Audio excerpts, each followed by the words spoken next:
दाना माई चुपा दी कबले गोदिया में लेके धरबू त खाली हे करबू कोशिका बना बेरा भरबू खाली तेला बेला करबू कोशिका बना बेरा भरबू खाली इहे ओहे करबू कहत बबिया से खाना बना दी बाबू के दे दाना माई चुपा दी कबले गोदिया में लेके धरबू त खाली हे करबू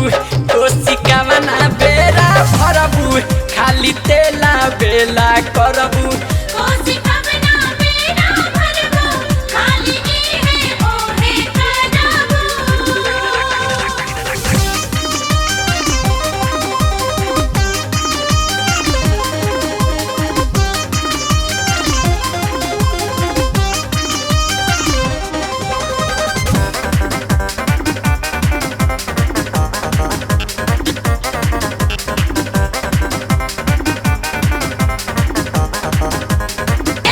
टाइम के तहरा ख्याल न बाटे बारू घेराई झमेला में सबे कोसी भरी के लौटी करबू काथी अकेला में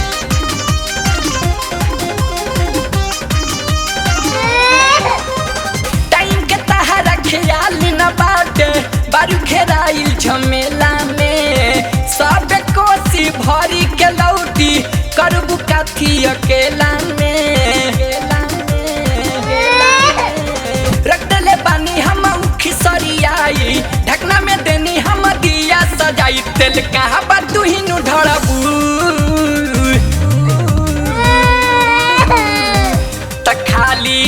हे करबू कोशिका बना बेरा भरबू खाली तेले बेला करबू कोशिका बना बेरा भरबू खाली इहे ओहे करबू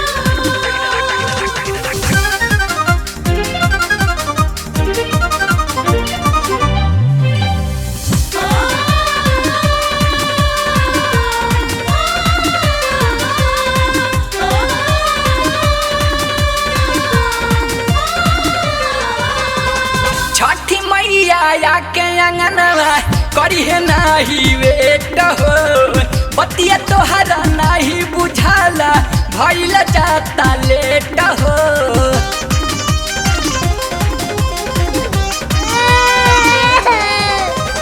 छठी मैया आके अंगनवा करी है नाही वेट हो बतिया तोहरा नाही बुझाला भइल जाता लेट हो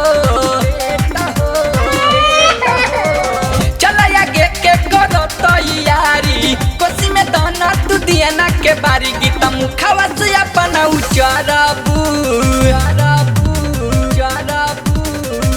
त खाली हे करबू कोशिका बना बेरा भरबू खाली तेला बेला करबू कोशिका बना बेरा भरबू खाली इहे ओहे करबू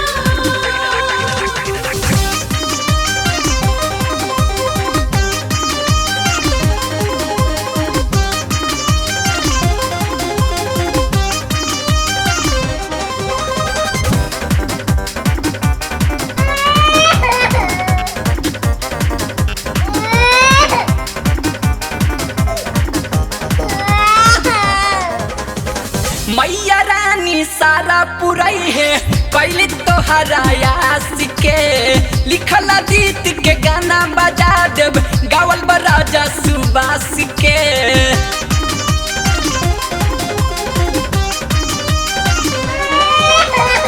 मैया रानी सारा पुरई है कैली तोहरा आस के लिखल गीत के गाना बजा देब गावल हवे सुबास के मैया लाचारी जब हमनी के गुनी है डीजे बजायबू होगी तो सुनी है उनका भगत से कबहू न हरबू त खाली हे करबू कोशिका मना बेरा भरबू खाली तेले बेला करबू कोसी कवना बेड़ा भरबू खाली इहे ओहे करबू कह द बबिया से खानवा बना दी बाबू के दे दन माई चुपा दी कह द बबिया से खानवा बना दी बाबू के दे दन माई चुपा दी कबले गोदिया में लेके धरबू त खाली हे उहे करबू कोसी कवना बेड़ा भरबू खाली हे उहे करबू